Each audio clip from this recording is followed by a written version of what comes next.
बिस्मिल्लाहिर्रहमानिर्रहीम। अस्सलाम वालेकुम फ्रेंड्स, आज बना रही हूँ मैं लाल चटनी कश्मीरी मिर्च के साथ। वैसे तो आप लाल कोई सी भी मिर्च ले सकते हैं, जैसे यहाँ मेरे पास है इंडियन लाल मिर्च। इसके अलावा यहाँ पे मेरे पास है गोल वाली मिर्च, इससे भी आप जो है वो चटनी बना सकते हैं। इसके अलावा हमारे देसी जो पाकिस्तानी जो मिर्चें होती हैं छोटी वाली, उससे भी जो है वो आप लाल चटनी बड़े आराम से बना सकते हैं। तो मैं बना रही हूँ कश्मीरी मिर्च के साथ लाल चटनी। यहाँ सबसे पहले मैंने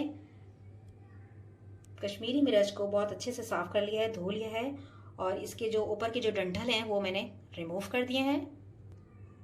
ये जो मैंने डंठल है ये मैंने रिमूव कर दिया है। अब इसको मैंने एक डिश में डाल दिया है और इसके अंदर मैं डालूंगी विनेगर और इसको तकरीबन 5 से 6 घंटे हम सोक करेंगे। फ्रेंड्स, अब यहाँ मैं विनेगर ऐड कर रही हूँ। हमें इतना विनेगर ऐड करना है ताकि ये अच्छे से जो है वो तमाम मिर्चें जो हैं वो इसमें डूब जाएं। और इसको फ्रेंड्स हम ओवरनाइट सोक कर देंगे ताकि अच्छा सा जो है वो इसका एक पेस्ट बन जाए, क्रीमी सा, और ये आराम से जो है वो ब्लेंड हो जाए। तो हम इसको तकरीबन 5 से 6 घंटे जो है वो कवर करके रख देते हैं।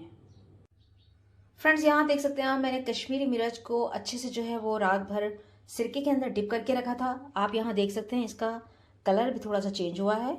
इसको मैं ग्राइंड करूंगी कुछ अज्जा के साथ, जो कि कुछ यूं हैं। यहाँ मेरे पास है लहसुन के जवे, जो कि मैंने 2 डली जो लहसुन की होती है गांठ है वो मैंने ली है और इसका छिलका उतार लिया है। सॉल्ट लेंगे हम 1 टीस्पून। इसके अलावा मेरे पास यहाँ पे है भुना कुटा जीरा। अब हम इसको ब्लेंडर में डाल देंगे और अच्छे से ग्राइंड कर लेंगे।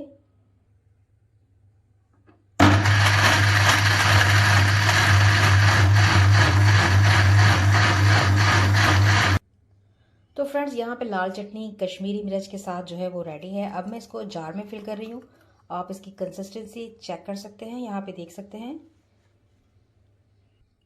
फ्रेंड्स, इस चटनी को आप बेसन के पराठों के साथ, बेसनी रोटी के साथ, खिचड़ी के साथ बहुत मज़े से एंजॉय कर सकते हैं। पकौड़ों के साथ, कचौरियों के साथ आपको बहुत मज़ा आएगा। इस रेसिपी को आप ज़रूर ट्राई कीजिएगा और मुझे फीडबैक ज़रूर दीजिएगा। अपना रखिएगा बहुत सारा ख्याल, मुझे रखिएगा दुआ में याद। खुश रहिए और खुशियाँ बांटते रहिए। अल्लाह हाफिज़।